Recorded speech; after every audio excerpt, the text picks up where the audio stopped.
promise, my old friend.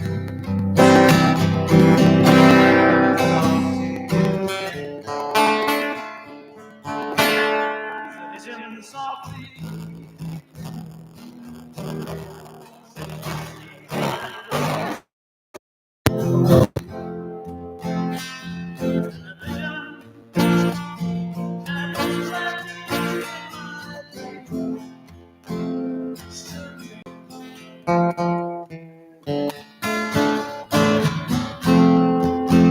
Where did it sound of silence? In restless dreams I walk alone.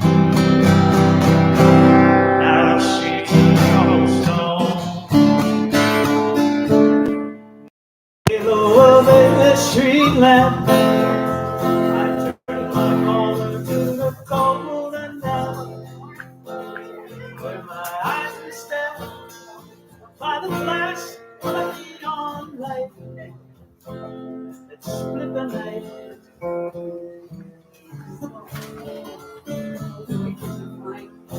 And touch the sound of silence.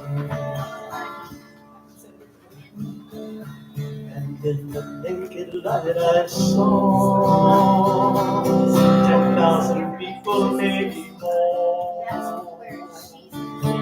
people talking without speaking, people hearing without listening, people writing songs that voices never share. No one did.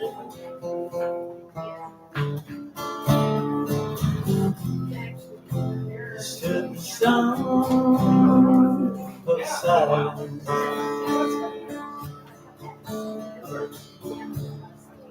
Fool, said I, you do not know. Silence like a cancer in my words that I might teach you, in the arms that I might reach you. But my words, like silent raindrops fell.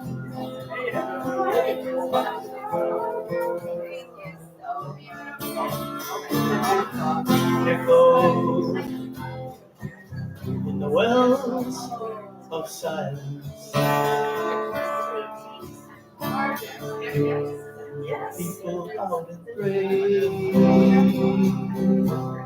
to the neon God they need. A sign shouted its morning, the words that it was for me. A sign said the words of the prophets written on the subway walls, tenement halls. Whisper sounds of silence.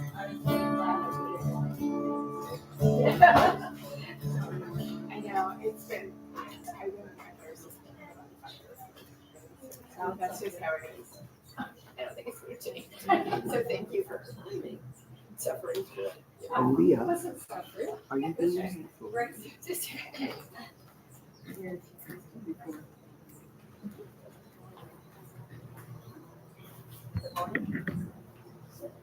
Good morning, everybody. Hello. Is it on? It's on. I'll try to. So you're not using the headphone? Good morning. Am I on? There you go. There it is. Okay, we are on. Good morning, everybody. Aloha. What another beautiful day with a house full of beautiful faces and souls. Aren't we blessed? My name is Leah. I'll be your facilitator this morning, and it's lovely to be here. Our tradition is to have a reading first from the Science of Mind magazine, and Margie's going to come up and assist with that. Thank you, Margie.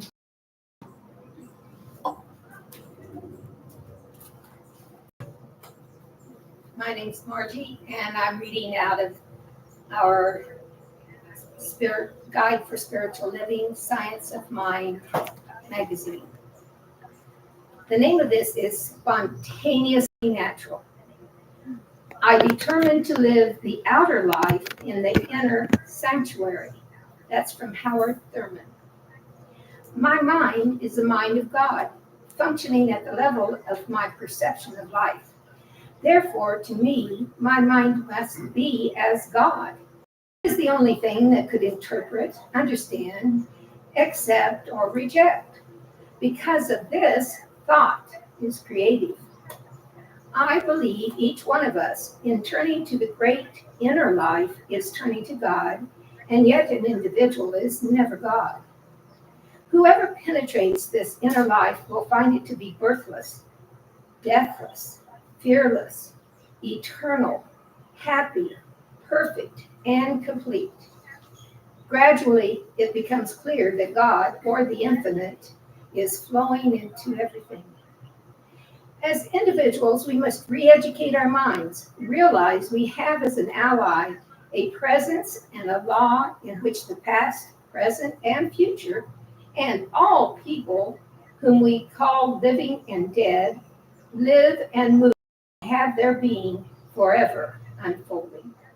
That's from the Science magazine in July of 1996. So it's been around.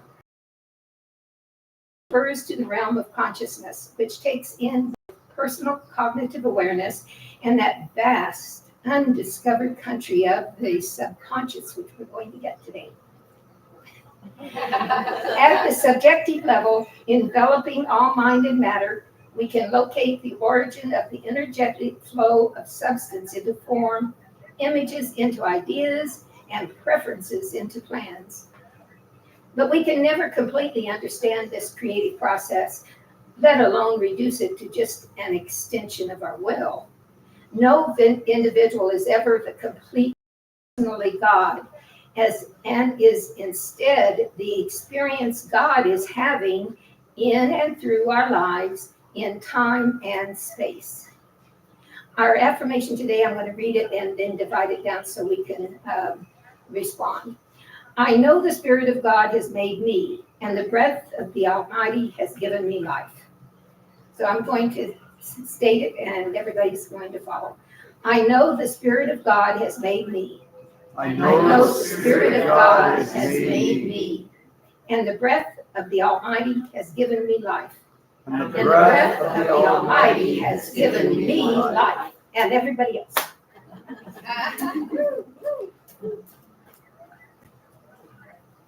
Well, we have lots of traditions here at New Thought, and our next tradition for the morning is to settle in and go inside. So if everybody wants to uncross your legs and put your feet flat on the floor, we're going to take a few moments to go inside and do whatever practice that we choose to do. I always love going into my heart chakra and letting it warm me from the inside out and see what thoughts might come up, what feelings might come up. And it's all up to you. So I'll ring the chimes. I'll use the chimes to go in. We'll close our eyes. And then a few minutes later, I'll use the chimes again to come back into the room. Thank you.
Aloha and welcome back.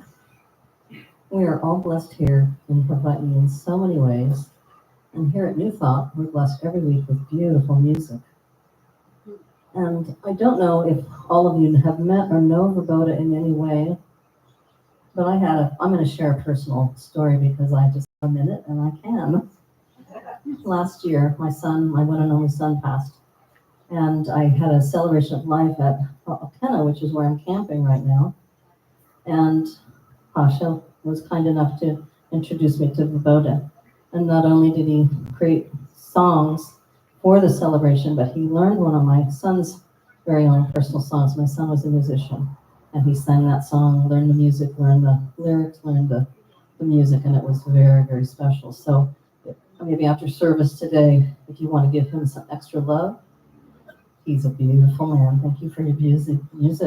And he's going to play another song for us. Thank you.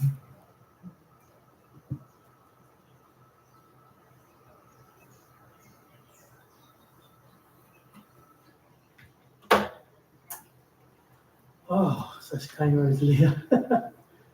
Whew.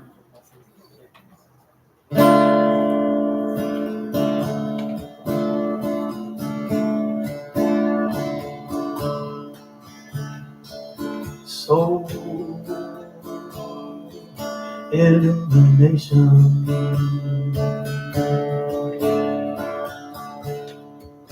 unlimited rejuvenation,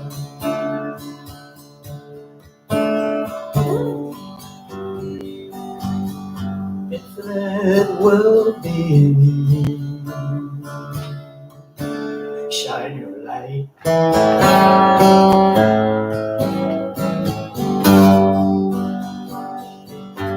Shine your love on the soul.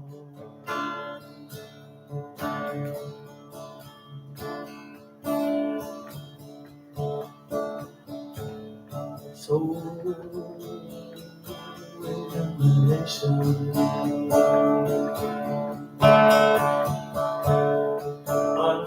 unlimited rejuvenation,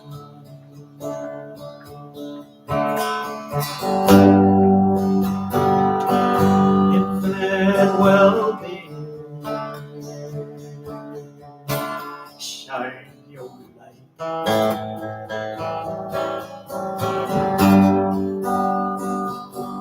Shine your love on the soul.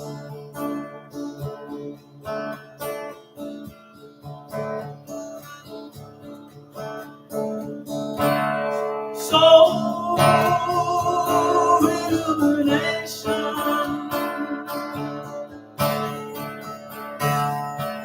unlimited rejuvenation,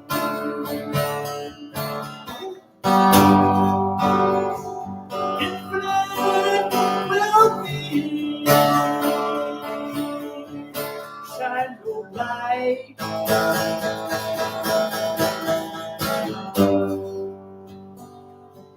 Shine your love on the soul. Shine your light.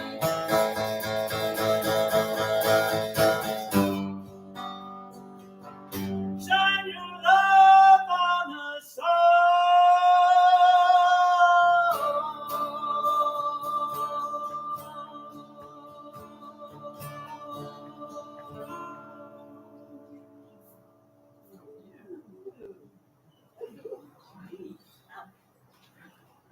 Wowza.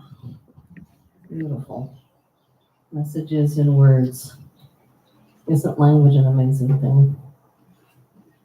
Sometimes, I don't know about everybody else in the room, but using language to communicate, for me, sometimes falls short because the words that I know that I can use to communicate my feelings and thoughts are not quite doing it. They're not deep enough or far enough.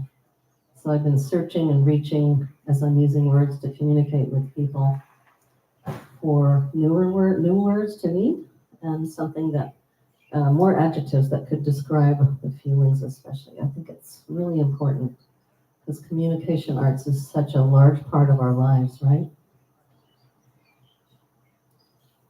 I am supposed to do a welcome message, and every week we kind of do the same thing. And I'm looking around the room and I don't see any new faces, possibly. But I think we're all familiar with New Thought. And maybe those of us who maybe started with Science of Mind, I know personally that's what I did when I was a teenager. My mother introduced me to Science of Mind. So I've been in a stretching and growing mode ever since. And I think it's a really healthy place to live. Yep. It has allowed me to create and to understand and to manifest and to experience things that I couldn't if I'd been in a little box. You know what I mean? I think you all know what I mean. Little box in my mind, little box in my heart. And I'm sure you and I have all met people in the world and in our lives. We come in contact with all kinds of people. And sadly, there's a lot of people that live in small boxes. But then I say to myself, well, if we're all in small boxes, we can't expand. But if there weren't small boxes, then we can't go to big boxes. So it's all fine, right? Right where we are, each of us, individually, where we stand, where we're living, and how we're expressing ourselves, how we're manifesting with our lives, and how we are interpreting this thing called life. So instead of doing the history of New Thought, I thought I would just go into a little personal story, part of what I just did, but also the fact that I've only been on the island here 16 months, and I came with having 4 people that are technically family, and I've only seen them twice. And so I came without much more, and I came with a place to land, house sitting in Ocean View, and I knew I wanted to live up here. And so the miraculous things that have happened and the things that have manifested for me, a lot of it has to do with the fact that I was introduced to New Thought. And that happened just because I set my intention in my belief system. I set my intention to want to live in this area, and I wanted to find a spiritual home with like-minded people who are open-minded, open-hearted, kind, growing, stretching, and available to be friends, to be true, authentic friends. Not just, oh, nice to see you again today, friends, right? Because there's all kinds of friends. And to really, truly heart connect with another person and know that that person is caring, is kind, is compassionate. And when I moved 3 times, since I've lived here, I have had people reach out when they heard I was moving, I'll help you. Really? Didn't even have to ask. The kindness and the aloha that's alive here in our center, and I'm sure in a lot of our social areas of our lives, is lovely, isn't it? And I think I know for myself, when I go back to the mainland and re-experience where I've lived before, the depth of my appreciation for the aloha that's here on this island is that much deeper.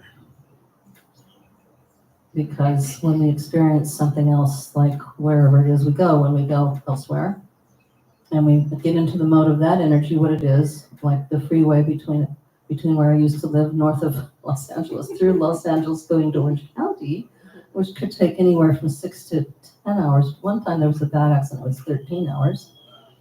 I don't miss that at all. And when there's a small backup from Kona or something, Kona Crawl, whatever they call it, I'm like, no big deal, no big deal. I crank up the music, open the windows, listen to the cookies if it's at night, and just smile. So attitude adjustment. I'm constantly doing it for myself. And I have New Thought, Science of Mind, people like all of you that I see sitting here, to thank, to help me recognize and accept it. And when I have a oopsie moment in my mind or my reaction to whatever's going on in my world, and I think, wait, I can change my mind on how I just reacted or responded to that thing or that moment or that person. I'm going to change it right now. And so just encouraging all of us to adopt that kind of an attitude so that we can keep manifesting a better, more beautiful world. Because as Gandhi said,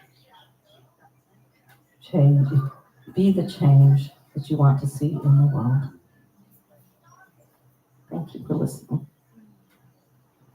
So it's time to welcome any guests, any new time, no, first time people here. I don't see a face that I didn't recognize. Oh, I'm sorry, pardon me. Would you like to share your name and welcome, Thomas? I'm Teresa Scott, and I came here 3 days ago from South Africa. Oh, welcome, welcome. Oh, it's so lovely to have you here.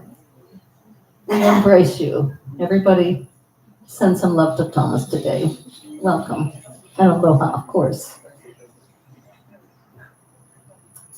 Well, I'm going to introduce Sheila in just a minute, but one of the other things we traditionally do here is we ask the speaker ahead of time a question that could be answered in possibly a few words or a quick sentence or two.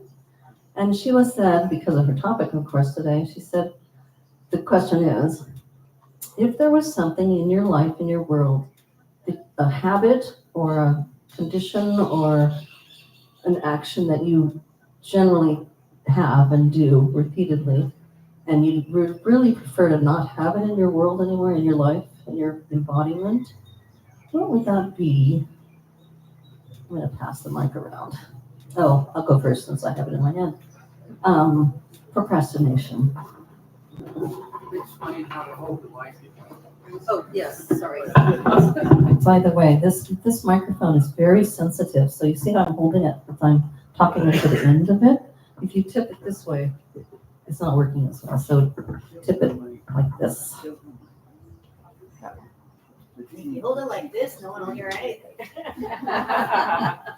Good morning. My name is Pasha, and the way I end the day, my bedtime behavior, I would like to change that. Details. I don't know what to say. Maybe you want to stay up.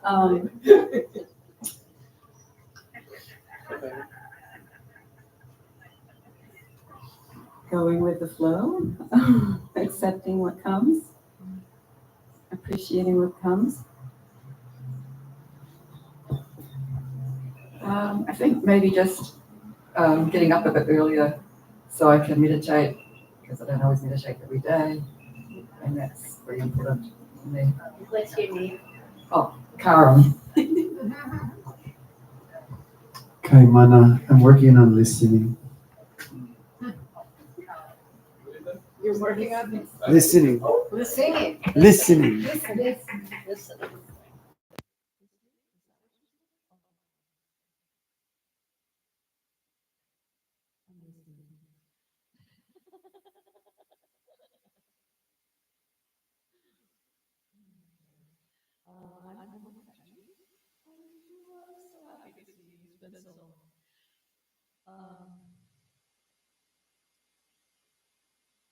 I am completely ready to let go of what blocks me from my greatest joy.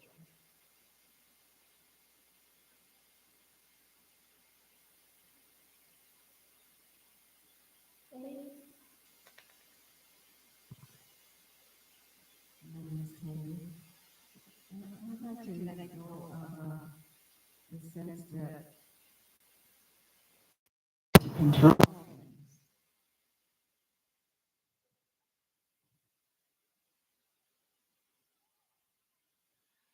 My name is Barca, and mine is biting my nails. I'm Vigola. I can't think of anything. Picking my nose in public.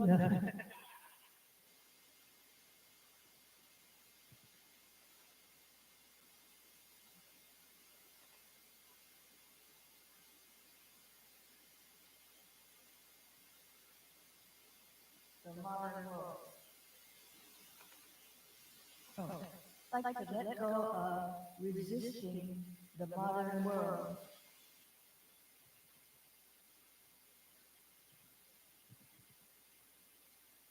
I'm Sheila, and probably would be just into the beauty of myself, others, and everything. Margie, and I've been trying to evolve for a long time, and I just get bored after I get it done. but I'm shocked. My name is Sally, and I have been working on this for a couple months really hard. I am trying to stop saying yes to everything people ask me to do.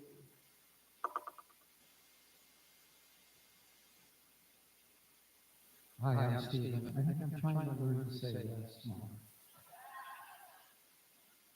And also really just learn to be in the moment by feeling everything in and around me.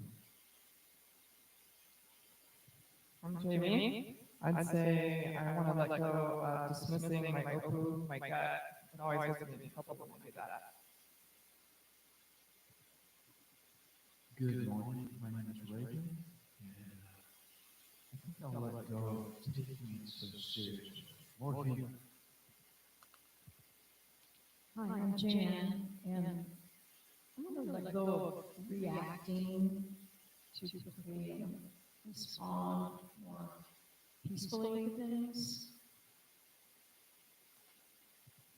Hi, so, and I actually almost conquered it. I would like to continue to let go of my super great talent of ruminating. I'm doing much better at just being present.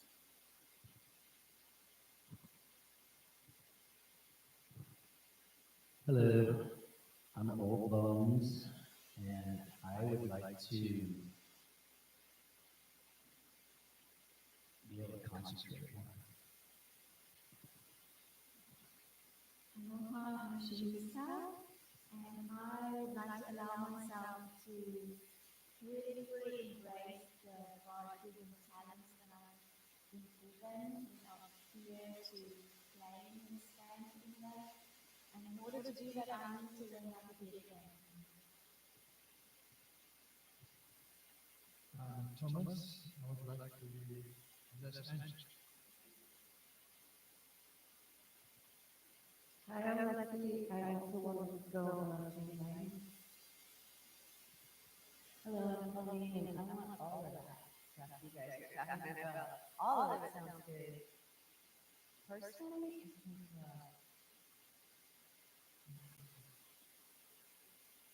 I like to adapt, adopt, trust in myself and others too. Thank you. I'm Kathy. I'd like to let go of worries. I'm Terry. I want to let go of worrying about everything.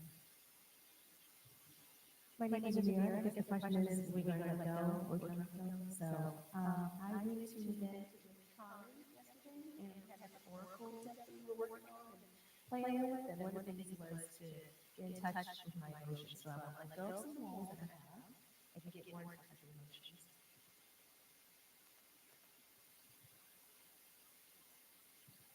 Thank you. Like what Colleen said, all of those suggestions were rich. And I'm just going to make one comment because it's something I've been practicing, and that's coming back to language. I heard a lot of people say I'm working on, and I used to say that too, and I still slip. But when I say working on something, it has a feeling of drudgery, and hardness, and, oh God, I can't do it. So I've chosen to adopt, to use the word practicing instead, because it has more ease and kindness. And I think when I or you or anybody beats themselves up, externally or internally, it's not helpful. Because we are all beautiful beings, we're just in process, right? So I also practice not using the word try, or try, because it's another word that puts bondage on the feeling, the emotion of that word, what it means and how it feels. So those are just some suggestions of things I've been doing that it seems to be assisted to me, into my heart. And I'm just sharing. So it's time for some more beautiful music. Thank you.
How beautifully Hawaiian. I wish I knew the translation of the words, but I had a feeling that there was a fluid answer right here.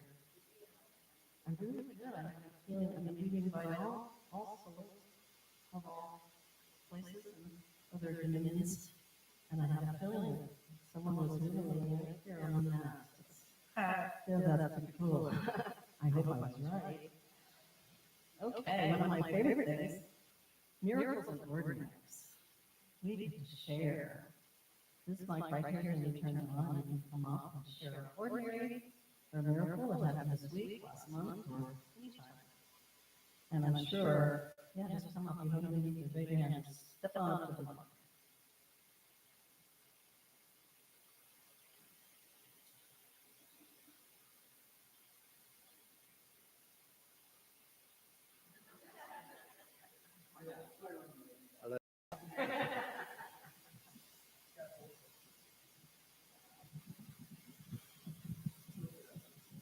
Oh, right here. Okay. Testing. Okay. You know, bones continually regenerate, just so you know. So yesterday I was helping a friend out and I was doing some plumbing work. And when you do plumbing work, inevitably you're going to have to go to the hardware store because there's going to be something that you didn't think of, and you have to go over there. So I go up to Ace over here. Everybody probably knows where it is by Smart. And I just get a couple little things, and I'm standing in line, and the guy that's standing in line is about 40 years old, and he scans the first two things fine, and the next thing he can't scan it. It's only something that's $4. And so he calls for help, and nobody comes, and then all of a sudden there's a line, and some more people come, and I said, and he's getting a little nervous, and I go, oh, it's no big deal, everybody has to learn, we're all, when you start a new job, there's always going to be things that you have to pick up, and I go, it's fine, I don't care. And so somebody from the back finally shows up, and they all move over to her line, and all he had to do was scanned the bottom of the item instead of the top, because there are two codes on it. So it goes through like nothing, no big deal. And then, just out of the blue, he tells me that he had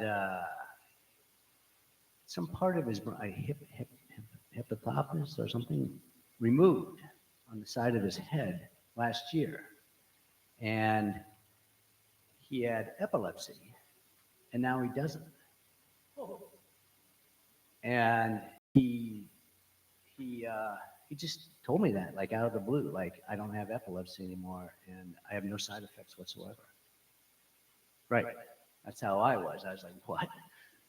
And so, so that to me is like a miracle, because when I was a young man, and a lot of us when we were younger, we knew of people that had epilepsy, or somebody in our school had epilepsy, and they always were treated a little differently, like everybody that has something that's outside the norm.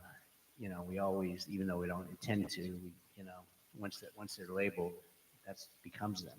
And interestingly enough, I drove away, and I was thinking of this guy I met in Nepal, in this little village in the middle of nowhere, and he had epilepsy, and but everybody in the village thought that because he had epilepsy, they didn't understand it, so they thought he was possessed by some sort of spirit, and they just couldn't get past that superstition.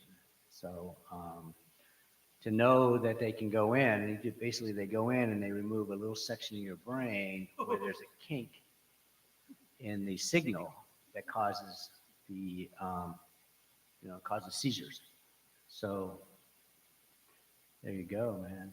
It's pretty good stuff.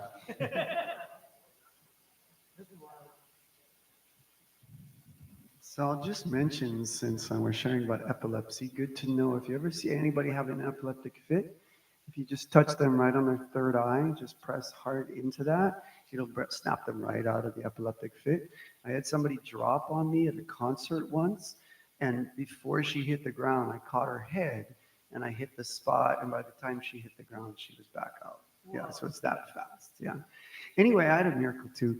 My mom had her birthday this weekend. That's why I was gone last Sunday. My mom turned 85. That's kind of a miracle in its own right. We could go into, but on the way driving over, I found a pueo in the road. It was like right in the middle of the road, so it was easy for me to see. It's like the wing flash as I drive up, and so I just turned around, drove back, and opened the door as I drove by, and scooped the pueo, put it in my car, pulled off to the side road, put it in a bag, and it was brand new. It was totally fresh. It's like maybe in an hour or two ago it had been. And so anyway, so I did my mom's birthday and family, and that was all beautiful and wonderful. And while I was there, Monday night, I played an open mic at the Hilo Tavern, and I sat down. I was all excited, and I was up close to the stage, and these four guys came in and sat right in front of me, and I'd just taken my ukulele to play a couple songs on the uke, not even the guitar, but these guys sat right in front of me, and his shirt said Pueo, right? Mana Road, and Rick, my roommate who you just met, had just hiked Mana Road like the week before, so it was like all these like cosmic connections and miracles. So I looked around the room, and I was wondering if I could borrow anybody's guitar, and there was all these people, and they're like, oh, my guitar's brand new, and there was this Hawaiian brother in the corner, and he was there early, and he was practicing his jamming. I was like, I don't know if I want to ask that guy. He looks pretty serious.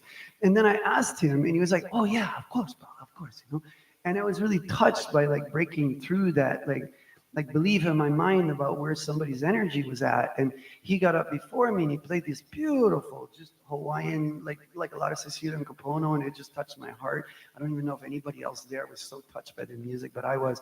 And then I went up and I played the song.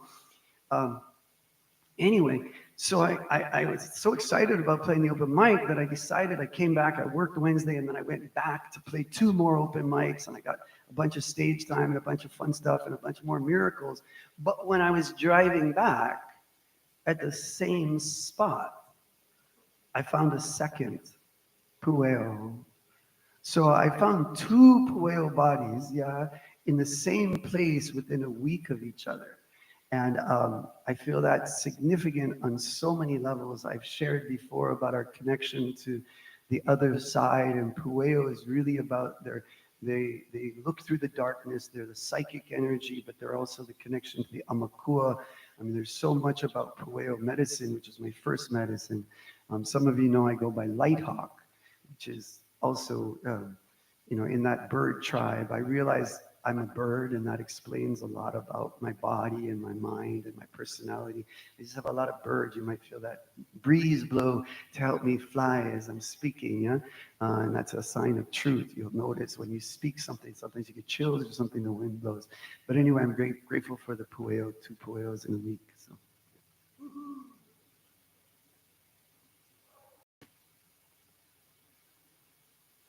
Hi, I'm Barca, and on the bird theme, I adopted Max. He's a yellow-naped Amazon in June, and he's 35 because I don't believe in getting babies.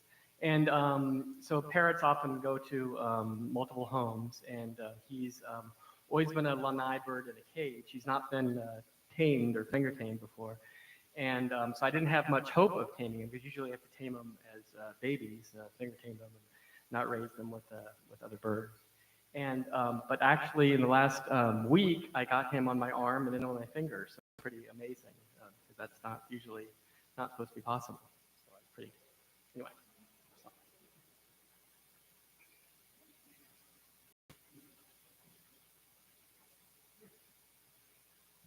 Well, this looks like all guys, Mike. Sunday. So, my name's Stephen, and it's more of a serendipity, maybe miracles and then things happening coincidentally or serendipitous, or miracles. So I just got back on island, and I have an acre to take care of, and it's totally a jungle.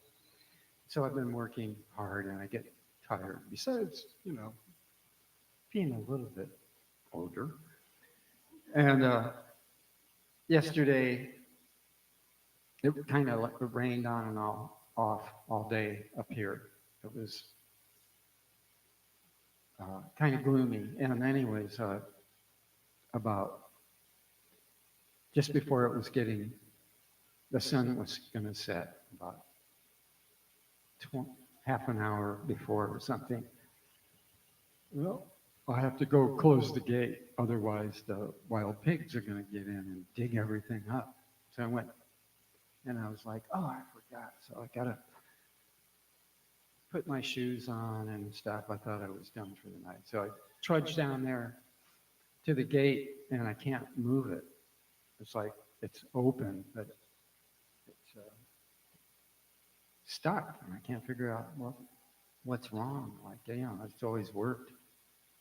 And so I picked it up and hefted it really hard, and I noticed it was dragging on the ground really hard. So I make this story shorter. It took me an hour, and in the process, I had brought all these tools down and trying to do different things, and it was really frustrating. And then I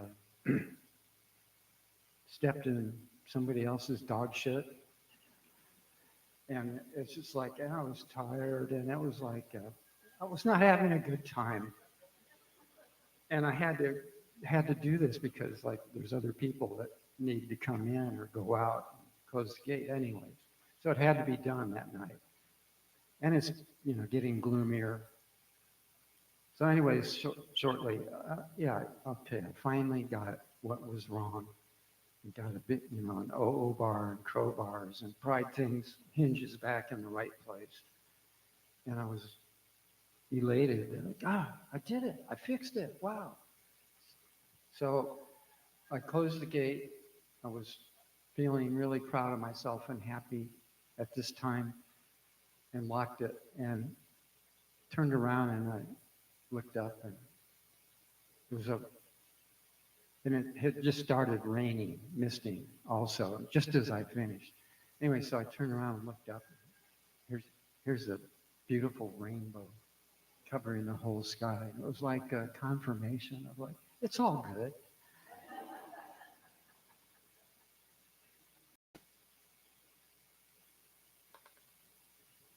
Thank you for all the shares. Those were all fantastic. Well, it's wonderful how I've been wanting to introduce our speaker today. And her name is Sheila Gallien. Sheila is a certified hypnotherapist whose personal mission is to help you leave no talent unexplored and no dream unfulfilled. Woo-hoo. She is certified as a therapeutic imagery facilitator, a powerful process that allows the client to speak directly to the subconscious. Graduating earlier this year from a 720-hour program at the Hypnosis Motivation Institute in Tarzana, California, Sheila works from the base of Capucinian hypnosis and integrates her intuitive gifts and other modalities like EFT to work organically with each client. Sheila is also a channel for the Heart Center of the Universe, and has recently restarted private channeling readings. Sheila began to channel spontaneously in 2017. Her book about this experience is called Bridging Ascension, Questions and Answers for the Surprised Ascender. Sheila is a writer, she's a surfer, she's a single mom and a navigator of worlds. She has had diverse experiences in life. She worked in Hollywood as an assistant to the Oscar-nominated screenwriter with A-list directors and producers. She's been she optioned herself as a screenwriter and coached writers for 20 years. She is wrapping up her career in marketing and sales, where she rubs elbows with executives of some of the biggest corporations in the world. She's also worked in hospitality, timeshare, restaurants, and a brief spell of hubcap scrubbing. That's very, very weird. Her consciousness training began in earnest in 136 Grateful Dead shows between 1984 and 1986, exploring an array of states of consciousness, and continued with studies at Berkeley's Institute for the Study of Consciousness, the Berkeley Psychic Institute, the Clairvoyant Center of Hawaii, training in Wicca and pagan rituals, and many other portals, including a period of rejection of anything spiritual and a deep dive into blues. Wow, Sheila. Everybody, please welcome Sheila Gallien.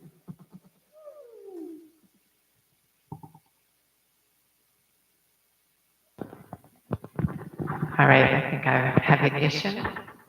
Maybe I have to get it balanced with the hair.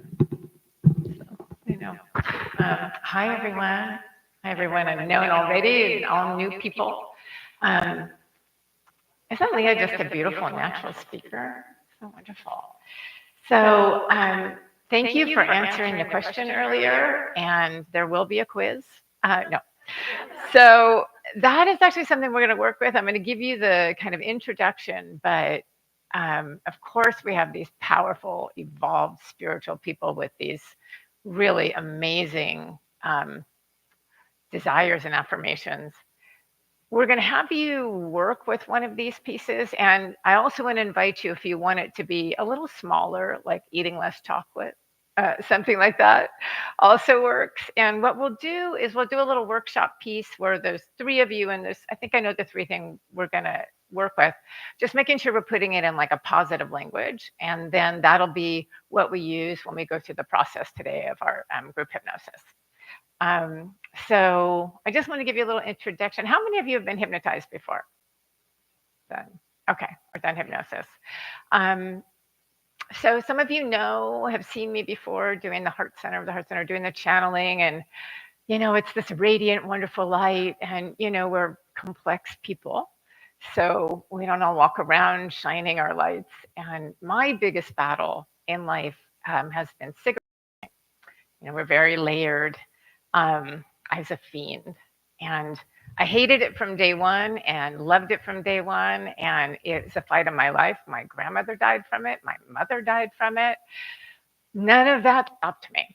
I would throw them out. I mean, I'm embarrassed. This was the 80s. I would throw them out the window.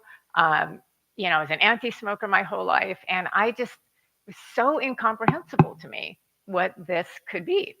So I tried everything, not throwing them out the window. That didn't work.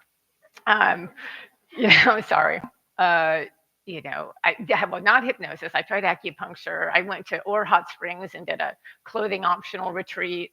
I did massages. I did, promises of glory. I did deprivation, as Mark Twain says, quit smoking thousands of times. It's very easy. And all the time it would be 3 days, 3 weeks, 3 months, never made it past 3 months, but I would make it. And all the time it would just come swinging back when you least expect it. So finally, in my late 30s, I tried hypnotherapy, and it was a miracle. Not exactly the kind of miracle I expected. It turned the dial down to where I was like a normal person, where it was within reason that I could make a different choice. And that fascinated me. But I did have to go back like 8 times for tune-ups. And it lasted for many years, and it resurfaced again when my mother died. And all these different pieces kept evolving. And the last time was actually in 2020 when I was having nervous breakdown about political situation. And I mean, I went down the road. I was like channeling early that year, and then just wherever you are in the politics, I think we can all agree that was a pretty terrible time. So, I was taking Xanax. I was smoking like a fiend. I just was going cuckoo. And I walked into the hypnotherapist. Can you guys hear me? Office like this. And I walked out. And I'm like, what is this sorcery? This is too insane. What is this? How is this possible? So some time went by as I've evolved but I've always been fascinated with hypnotherapy. So, basically, we're all always trying to do the best we can do, right? We're all trying to make our best decisions. So what is it? Now, you guys are all spiritual, journeyers, and everyone's had some exploration of the subconscious in some way. But we understand that somehow the subconscious patterns are living this for us, right? And the model that I learned is we estimate about 88% of our consciousness is subconscious and 12% is running the show. 12%, that's our logic, reasoning, willpower, and decision making. So this other 88%, what's it made of? How does it go there? And why is it in charge? So, basically we're all born with our fight or flight in our brains. This is just a part of our core system. And back when we chased, saber-toothed tigers, that fight and flight was really effective. Fight the tiger, run for the tiger. And then we have freeze. A lot of us will relate to freeze. But in modern life, it turns a lot to anxiety and depression because we don't have a clear focus. So all of you who are talking about anxiety, worrying, what kind of gets stuck, and we'll go more into it, is you get stuck in this place.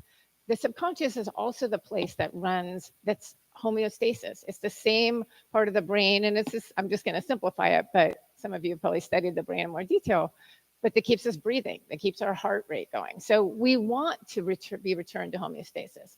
Well, that same part of us that lives just below our consciousness is also trying to keep things the same. So the way we learn throughout our lives is by identifying and associate. Something happens, we identify, we associate, that becomes part of our consciousness. Now from 0 to 8, this is the most direct learning. From 0 to 8, we take things very seriously or very literally. And an easy way to see this is, what's happened as a child. If you had a beautiful family dog and you have a great relationship with dogs, you don't have to think later in life when you see a dog, like, do I like dogs? You just have an automatic reaction. Or if you had a bad experience with an animal, something like that, you don't have to think later, I'm afraid of cats. You may know why you're afraid of cats, but you're afraid of cats. So this just gets associated. This is our knowns. And that's a simplified view. We have more complex things that happen, the way people talk to us, how our parents communicate. This establishes our beliefs, how our abundance works. How many are working on abundance, right? The things that your parents said to you and their worries and concerns, and all of that gets internalized, we can call it, or just becomes what we call our knowns. These are where our beliefs live, where our patterns live, where our fears live, all of these pieces. And it's not just 0 to 8. You know, this happens later in life with intense experiences or repeated experiences. Cigarettes are kind of a great example because obviously cigarettes are bad, or are they? The first time you did it, you're disgusting, but it was fun. It's exciting. You were hiding from your parents. You were hiding. It was cool, or it wasn't cool, or it was whatever. And you maybe do it again, and you're at a concert, or you're with a friend, and you start to build these positive associations that are more powerful. I mean, you can't understand at that young age that you're going to die. Like, that's just not an impact that's going to go in. But it was fun is another thing. Or there's an interesting thing about cigarettes. If you have the receptor, there's actually a very specific receptor that will go in and allow you to focus. So my last one was that I love to write and smoke. Oh God, you know, just I could sit there. I used to park myself above end of the world, my little chair behind my truck, so I would hide so nobody would see me smoking, and just write for 8 hours, just because it gives you this incredible focus. So sometimes there's medicinal pieces, and then we can tell ourselves that, well, you know, the Native Americans, they smoke a pipe and it's a medicinal process. So all of these things are complicated. But the bottom line, the one that's going to win is the most powerful one, and that's the one that you've just, you know, basically accepted. That's become your known. In some cases with something like cigarette smoking, it can again be more layered. But if we use the concept of there being knowns. So your subconscious mind is brilliant, and especially if it's things you've done as a child, like has protected you and got, you know, given you a way of coping, nail biting. You know, this is your subconscious helping you to cope with stress. And we're going to go into that. So, you know, you don't want to do it anymore, and it's got these other things. But the subconscious, I kind of like to think of it as like a little child that's got this, you know, stinky old stuffed animal, but loves it so much. And it's like, it doesn't matter that it's falling apart. It's like, we're just going to stay safe here. So if you just, I like to think that we're always on our own side. I don't believe in the concept of sabotage. Like, we're not trying to harm ourselves. We're always trying to make our best decisions. And what hypnotherapy is about is all plugging in, because in that same subconscious where we have these patterns and beliefs is everything we could ever need. That joy, that amazing feeling you have when you have that sense, when you go for that run, or when you trust, right? Or where you don't worry, or where you know, choose a different option for the nail biting, or where you say yes, or when you say no. And that known of which you have inside of you, you know what you're going for. And that's what we're going to work with today. And allow that pull. It's kind of like, you know, for some of you, maybe if you've done exercise and you start like a little bit at a time, and then the next thing you know, you just really want to. And it's that bigger part of you, that part that's, you know, knows what's best. It's in alignment, that 12% and that 88% come together. And you're able to build those knowns until the point where that's what's actually beckoning you. That's what's giving you more juice. You got to find the juice than the old behavior. So that's what we're going to work with today. And we're just going to do a simple technique. It's really, actually, all hypnosis is really self-hypnosis. Even when you work with a hypnotherapist, you're working really with your own intentions and goals, your suggestions. And so what the hypnotic state does is there's a little, if you imagine the 12% and the 88%, a little filter that goes across, it just pokes a little puka into there. And you're able to put your own intentions in to your subconscious and create a whole kind of memory. You're drawing on the knowns that already exist. And for every one of those experiences that people are talking about, you have knowns of what it feels like to trust. You have knowns of what it feels like to choose healthy habits. You know what it feels like to go to sleep at night, to turn on whatever it is, somewhere in life. And if you don't, then we create one. You know, then you create an experience and you amplify it and amplify it and amplify it. And that builds, because subconscious doesn't know the difference between what's real and what's not. That's why when you go to a movie and you cry, that's not happening. You know, part of it is your empathy that you're connecting with, but maybe a better example is if you jump, like that's not happening, right? So your subconscious gets to have that experience. And sports therapists have known this for a long time, doing mental rehearsal. Maybe some of you somewhere along the way read inner tennis or inner golf. You know, mental rehearsal is very similar to what you're doing in hypnosis. And I love this information. There's a doctor at Stanford, Dr. David Spiegel. His father was a hypnotist way back before it was, you know, accepted at all. And he's been studying hypnosis for the last 30 years. And one of the things that they've found in the brain scans is that it allows, in that hypnotic state, allows you to just let go of your identity just a little bit so that you can let go of these familiar patterns and create this new pattern. So, does anybody here do something with the 88% that they wish the 12%, that 12% is in conflict, right? And so definitely you can work with what you already said, and we're going to work with how to flip that to positive. If there's something else that's come to mind, you know, while you're working on it, you know, while you're thinking about it, then we can do that too. So I'm going to pass out. Now I brought, I wasn't sure how many there would be, so we're going to be short on notebooks, but you're going to need something to write with if you keep notes on your phone, or if you have a little piece of paper, but I got plenty of pens. Or maybe neighbors might need to share, but I'm just going to pass this along. And you're just going to be writing down 3 things. So if somebody has, you know, you can share and tear the piece of paper out and come back to it too. So while that's being passed around, oh, perfect. Look how many people have notebooks, journals. So the first thing we're going to go back to is this idea of number 1, you know, the behavior that is not in alignment. And then we're going to look at, if you flip that to the positive, you know, what does that look like? So let's see, who can I pick on? We had a few with, wait, there was one I really wanted to do. Ruminating. Who is ruminating? Ah, okay. So if I could wave a magic wand, what do you want to feel like instead of ruminating?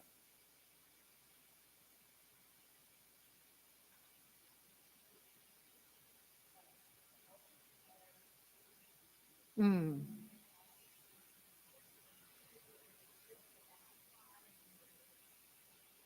Mm. So maybe going forward, that might be integrating, you know, the sense of peace that comes from integration or something like that. Does that make sense? So, because next we're going to look at what's your trigger. You know, what is, when you, just before you get to ruminate, and we'll do this a couple more times, just before that ruminating happens, what's your trigger? What's coming up for you?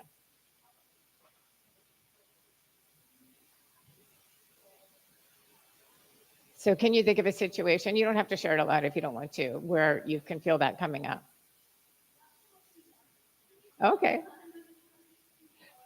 Yeah. Okay. So it might be a thought, you're driving along in the car and a thought comes up, or when's a common time that you might begin to ruminate?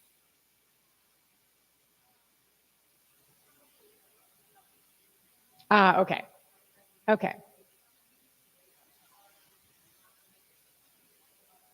Okay.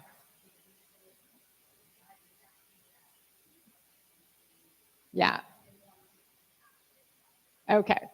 So that's perfect. This is perfect. So you can put in your own words when you go to write it down, like how you really want to. And it's important you really find out, like, okay, because you know what you're trying to do, but the end result is, I've integrated, I have wisdom.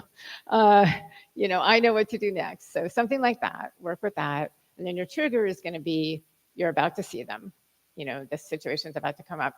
And what is an action you can take in that moment to achieve the way you want to feel?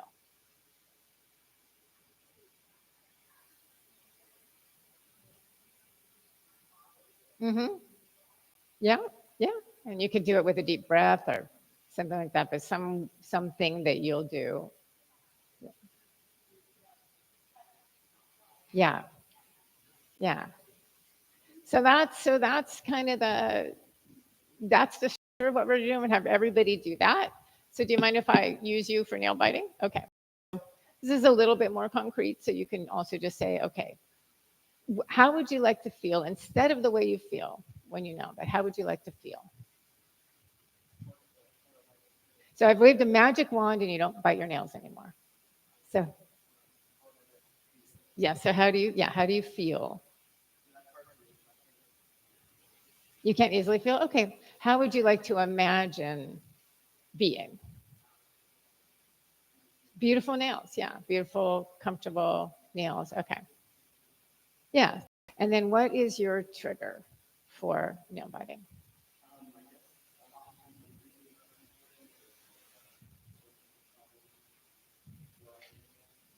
So let's see if we can get a little more specific. So, or just can you maybe think of a time, maybe if you don't share it, that you, is it when you're going to work on a project, in the middle of a project, when you come into a problem?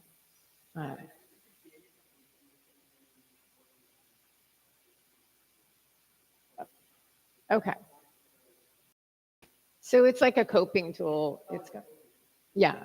So when you feel like, okay. Okay, so work on something. So you're working, you're focused. Okay, so just keep that in mind for yourself. And then what's an action that you can take to create this instead of biting the nails? Or what's another action that you could do?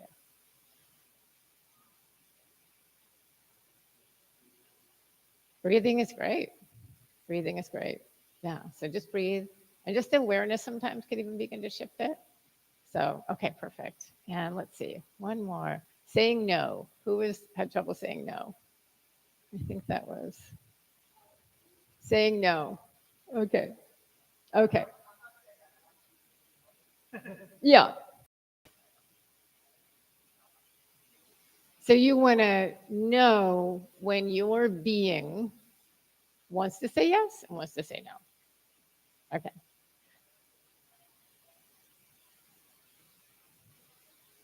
Yeah. Yeah. So maybe this is a matter of getting like tuning in with yourself. But so we're waving the magic wand.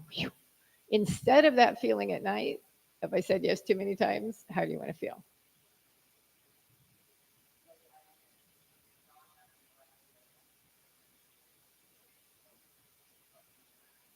A relaxed kind of feeling. Okay.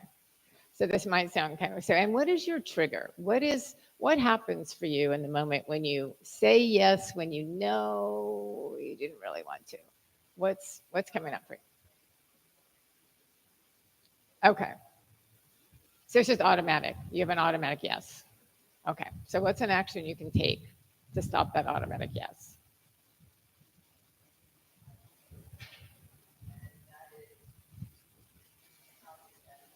Oh, oh, I love that.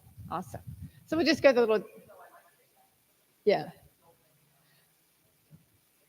yeah. Okay. So then we'll just deepen that for you today and we'll see what else comes up too. Okay. So does everybody have the idea of what they wanted to change and then how you want to feel instead? I wave the magic wand. Does everybody have the outcome that they want? Anybody good? Okay. And does everybody have a trigger? Everybody has a trigger? Okay. And everybody has an action. All right. And it can be very simple. And how are we on time, Leah?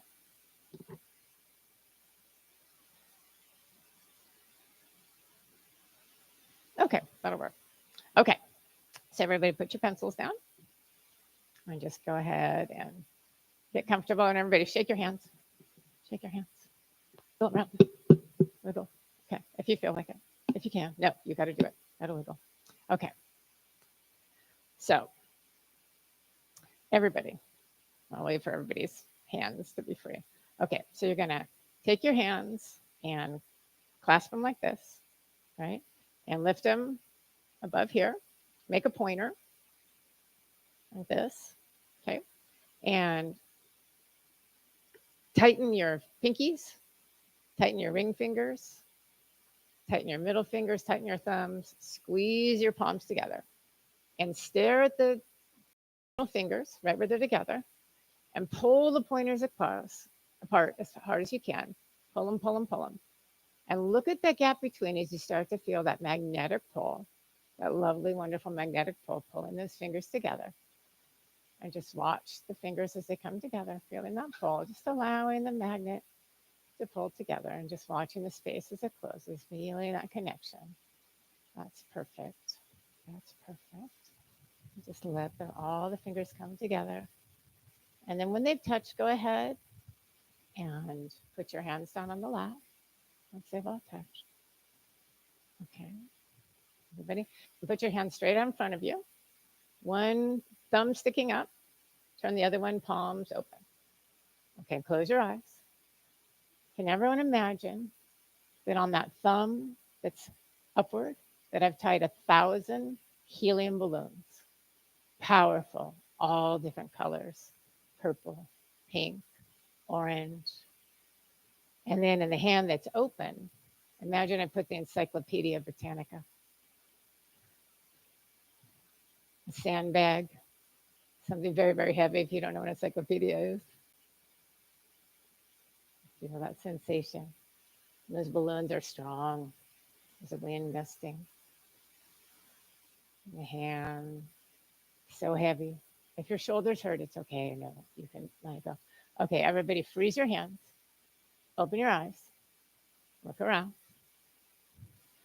So that's the connection to the subconscious mind.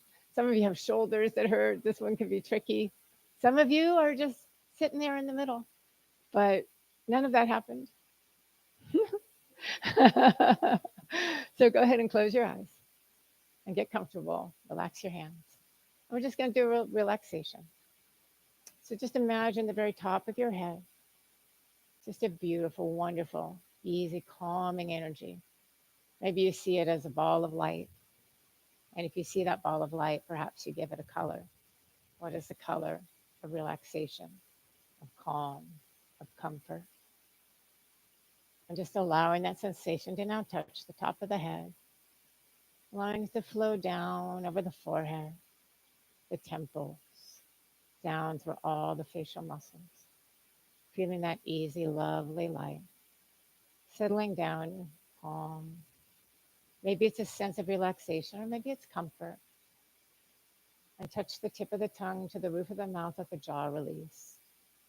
Feel it come down through the throat.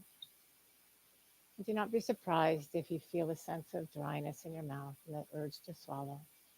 As you feel that breath deepening and taking that moment, turning inward, floating down now through the throat, over the shoulders. Feel that sensation coming down, releasing whatever you've carried on the shoulders today. Let it flow off. Flowing down over the arms, the elbows, forearms, wrists, out through the fingers. And breathing in through the fingertips, this wonderful sense of ease coming all the way up so that it meets at the base of the throat. Spreading down now into the heart, filling the heart and lungs, the powerful heart and lungs, sending out a message of relaxation and ease to each and every fiber of your body as you just allow yourself to let go. Deeper down into the solar plexus, releasing, allowing, letting go, receiving the gift as you allow yourself for me to guide you. This wonderful state of ease coming down deeper into the belly, releasing all through the organs, allowing each and every fiber to release down now into the base of the pelvis. Feeling it flow down through the legs, the powerful muscles of the quadriceps and hamstrings, down over the knees, calves and shins, down through the ankles.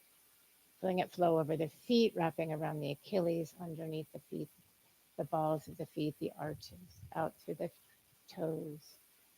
And releasing any other tension deep into the earth, where she can receive it, recycle, renew, allowing you to be free and comfortable, easy and calm. And now counting down and seeing the numbers in your head as I count down, allowing yourself to let go even deeper. At 5, 4, 3, 2, 1, 0, and deep sleep. And each and every time I suggest the word deep sleep to you for the purpose of hypnosis and with your full permission, you allow yourself to enter this state very quickly, calmly, and easily. Just allowing the suggestions that you've imagined for yourself today to enter beautifully, wonderfully, naturally. And see yourself standing now at the top of a staircase with 20 stairs. And if you don't like staircases, imagine a beautiful path. And you can always float down the stairs or the path if it's an issue to walk because you're a magical creature. And you can start to enter the stairway. Imagine it before you do, well lit, beautiful. Maybe it's made of lush carpet or marble. Maybe it's made of earth. Maybe it's a beautiful winding path. And as you begin to step down, starting with your left foot at 19, 18, with each step down, you feel more calm, more comfortable, easily releasing. 17, 16, 15, 14, 13, 12, 11, 10, 9, 8, 7, 6, 5, 4, 3, 2, 1, 0, and deep sleep. And at the bottom of this path or staircase, you find yourself walking through a beautiful hallway of doors. And the doors may be all different shapes, colors, sizes. Maybe they're made of different substances. As you walk along this door, one in particular calls to you. And you'll know it when you see it, feeling a sense of complete trust. Allowing yourself to now stand in front of this door, but the door is locked. So as you stand in front of the door, just trusting, allowing yourself to focus on it. You understand that in order to open the door, you need to release something. And what you need to release is your resistance to positive change. And so in your mind, you allow yourself in this moment to release the resistance to positive change. And the door opens. And when the door opens, you see your trigger. Bring it fully to life. Allow yourself to feel that sensation. People you're about to meet, getting lost in work, feeling uncomfortable, uneasy, or alone at night when it's quiet and dark, and you want to feel that time. Whatever it is that trigger is for you, see it and allow yourself to feel it in this moment. Just imagine it. I now take that action that you created, taking that deep breath, counting to 10. Whatever that action was for you, just take it. Feel, see yourself taking it, and see the result of that action. Feel that in your body. What does it feel like to know that you can trust yourself to integrate? To know that you're going to have a long, beautiful, restful sleep, that you can awaken with your own thoughts. To know that the next time you encounter a situation, you'll be full of your own sense of self, clarity. What does it feel like to choose something, to see beautiful hands, or a beautiful, healthy body?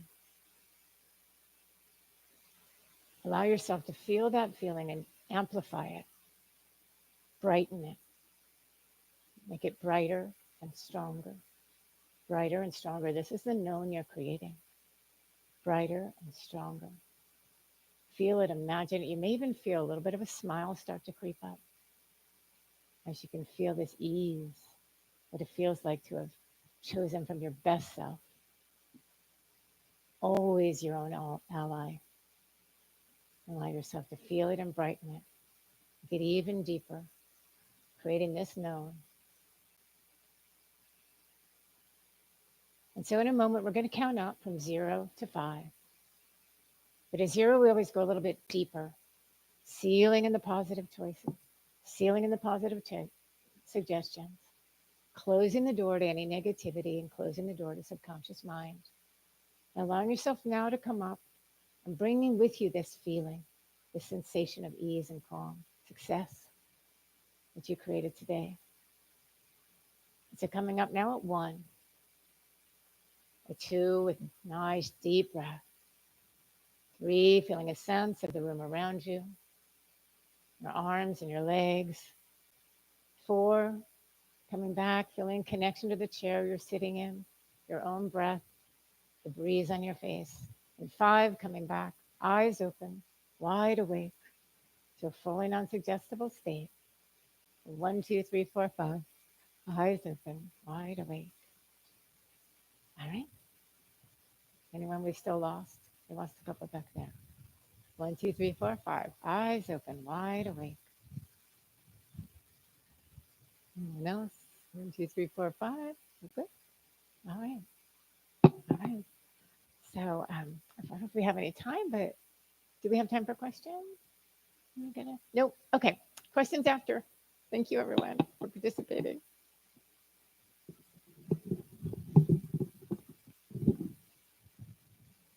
Oh. Yeah.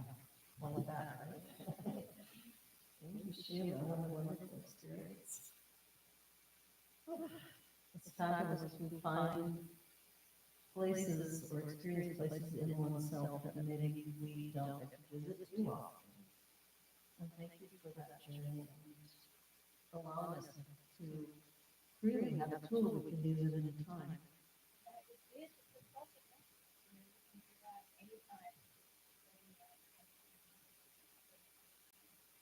Thank you.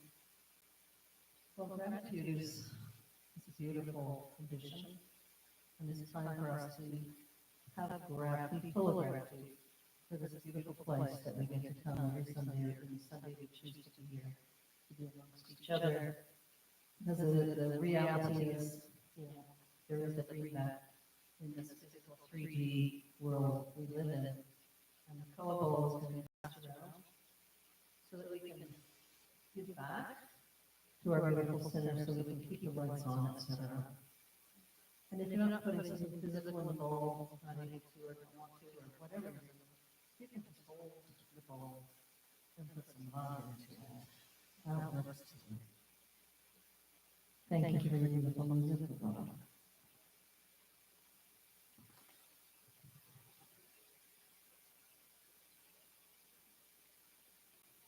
Okay.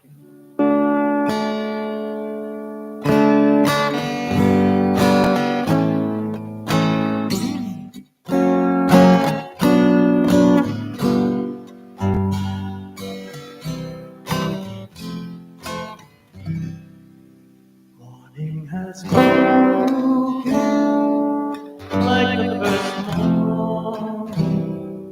Blackbird has spoken like the first bird.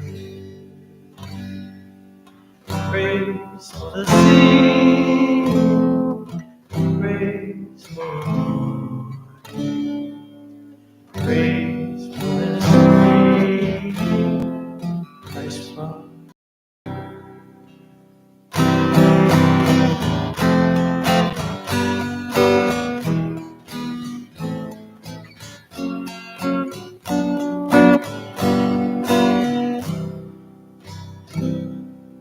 sweet the rains do fall, sunlit from heaven, like the first to fall on the spread. Praise for the sweetness, praise for the strong completeness, very sweetness.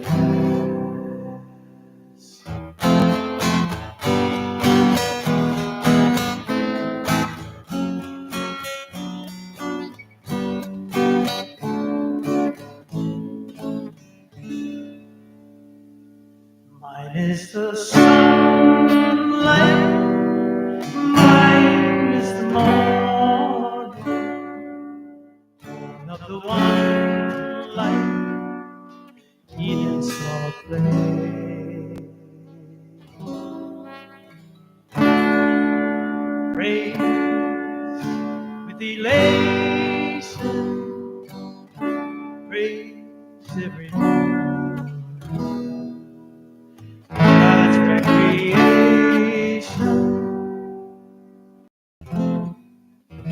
of the new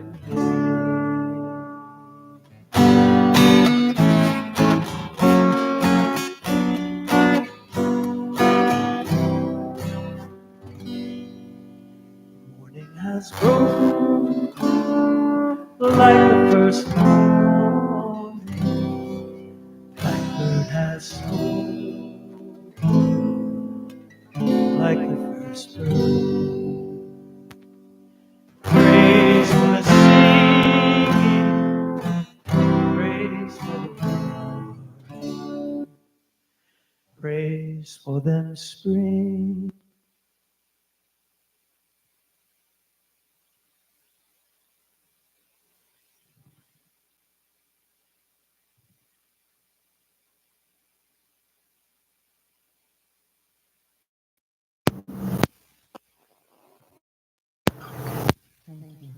Beautiful. Well, Sheila, do you have any announcements to make? Use your microphone, please.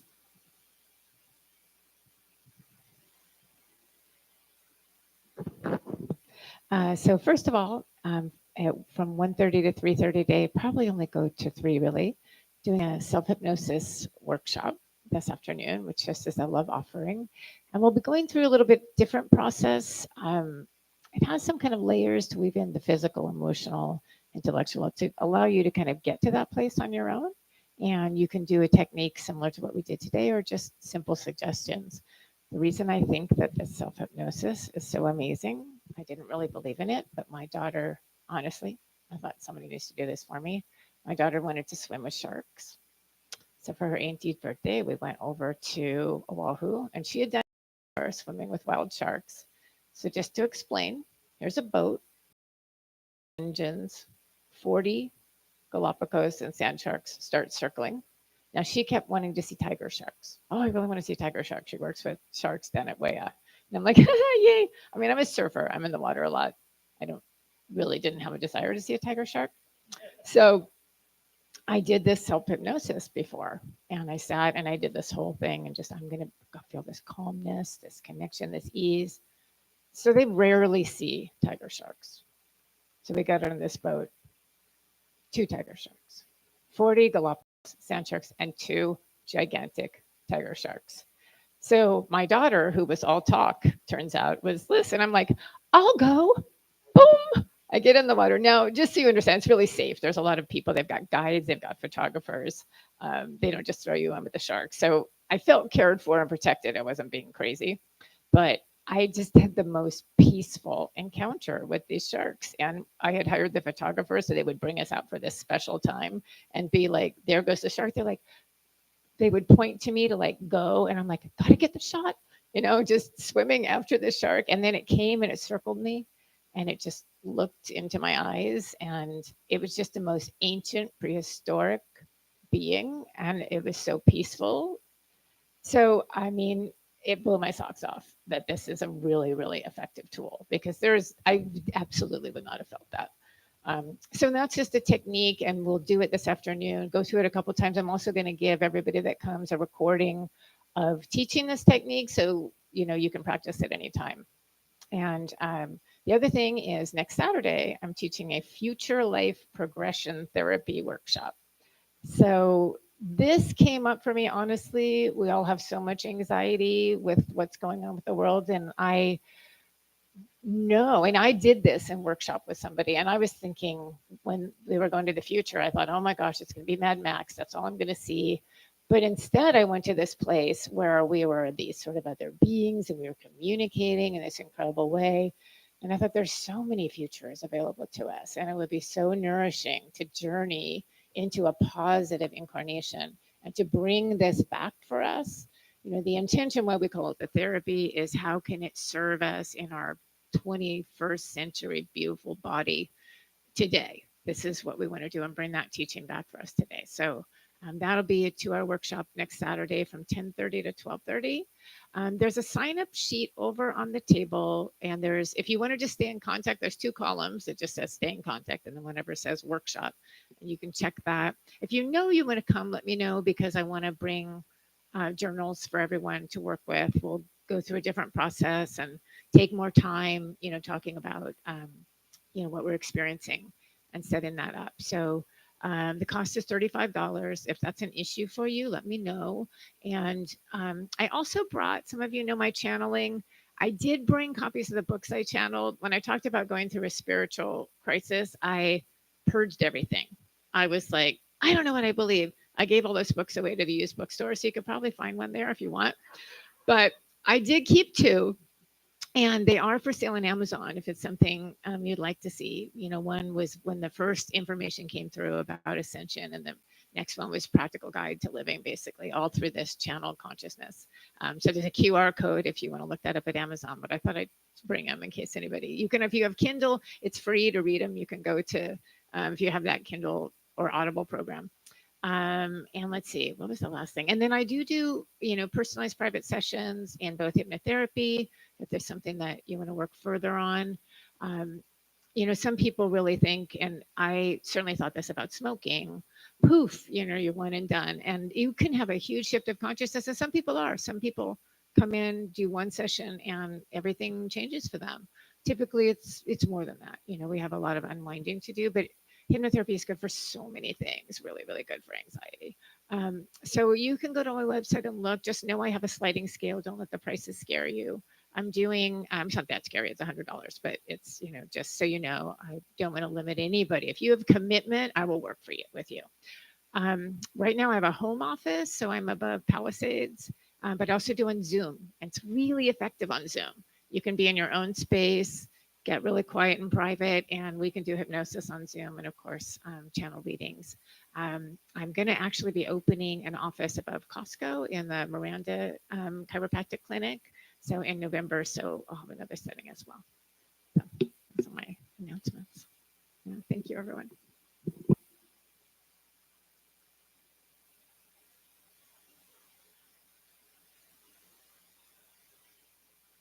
Thank you, Sheila. That's great. And also, we also have a tradition of taking our speaker to lunch, and we're going to go to the restaurant that's right here on the property. So how many people are interested to go to lunch so we can have kind of an idea how big of a table? Okay, great. And that's as soon as we put everything away here on the line. Our other announcements are, of course, we have Sunday services here every Sunday at 10 a.m. And of course, as we all know that are sitting here, we're here in person, and we're by live stream because we're on a live stream right now. And so you can go to YouTube at any time and watch any of the programs from previously, which I think is pretty magical. We also offer free childcare, and if possible, reservation on Friday. Next 3 Sundays, 10:20, we have Elvira DeBridget, Intersections of Science and Spirituality, music by Dick Frank. On 10:27, we have Bernice Roberto, program and music, and topic will be announced. 11:03, I believe 11, wow, what's happening? This is time is zooming, isn't it? Hannah Core, Communing Beyond the Veil, music by Bernice Roberto. So we're going to be blessed with her beautiful heart music 2 weeks in a row. Is everybody here aware or has experienced Bernice on their harp? If you haven't, you gotta know. It's divine. Weekly classes. We are on Mondays here from 4:30 to 5:30. Jin M. Wong teaches Tai Chi and Qigong. It's only $15 per class.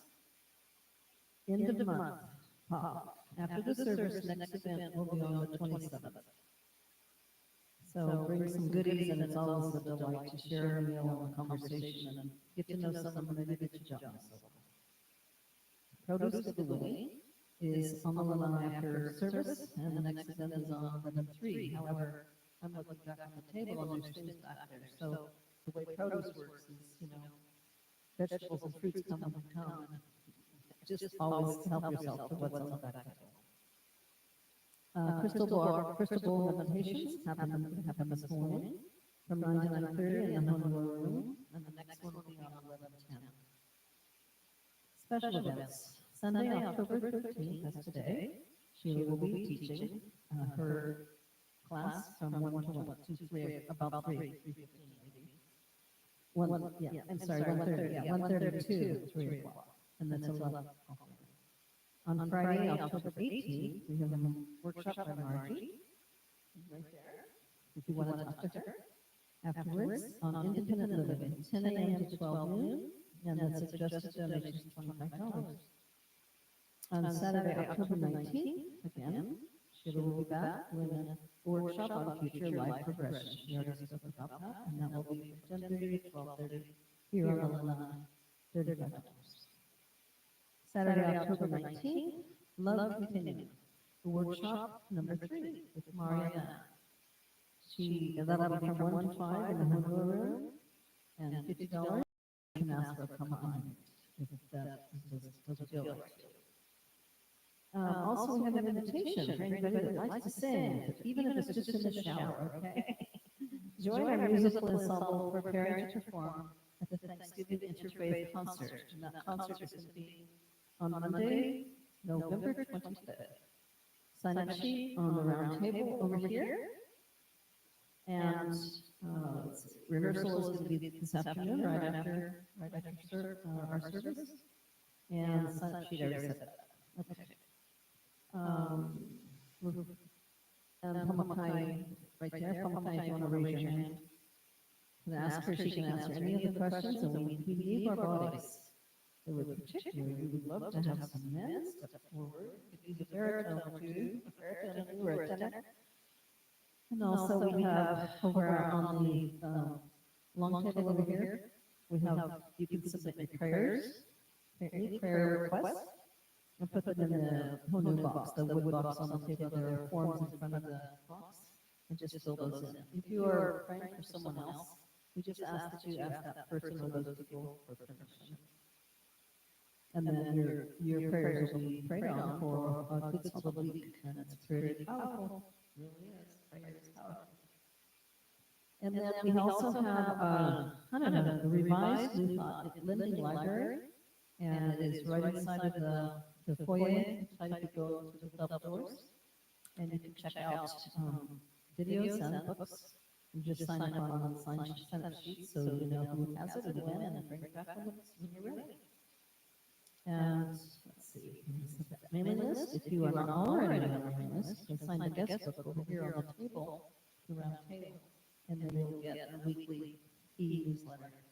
Or you can sign up on our website, which is www.newthoughtcenteramplify.com. All right. Anybody else have any other announcements they want to make? Awesome.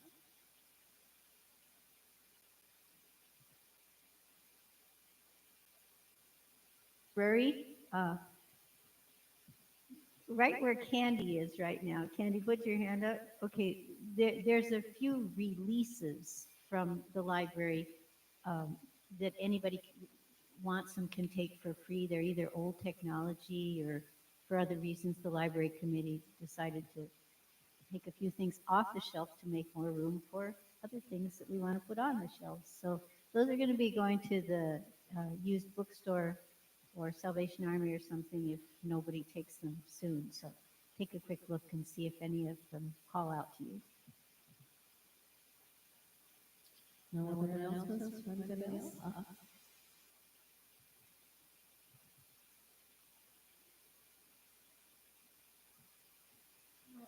I would just like to invite every one of you, if you are free on Wednesday or Thursday during the day, to come and visit us at Whale Song Sanctuary, where I will be working with the 12 senses and how we use the 12 senses to develop our empathic hearts. And we visit the developmental stages in life where some of those senses might not have developed or they need revisiting. And the aim of this is for us to bring more heaven on earth through developing empathy. There's going to be a small group of us that will actually be sleeping over and we'll have a slumber party. And we will also, there'll be a walk, a blindfolded walk, where we will really tune in to work with the senses, listening, feeling, the sense of self-movement, the sense of balance. And we'll be practicing that blindfolded and many other little tricks. Please feel free to come. And if you do come, also it will just be a love offering for the participation. The Whale Song Sanctuary at the Lower Nautical Road.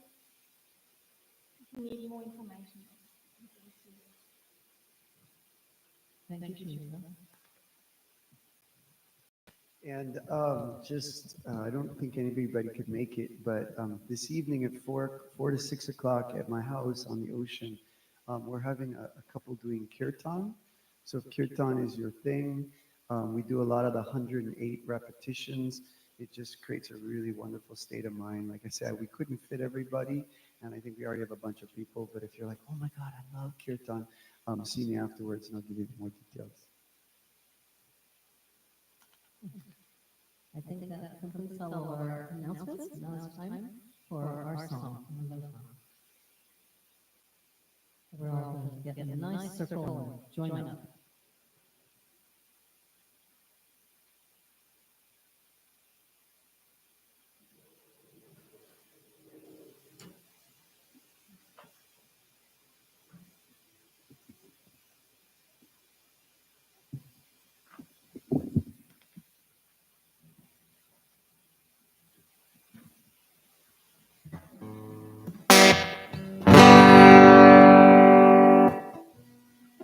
Thank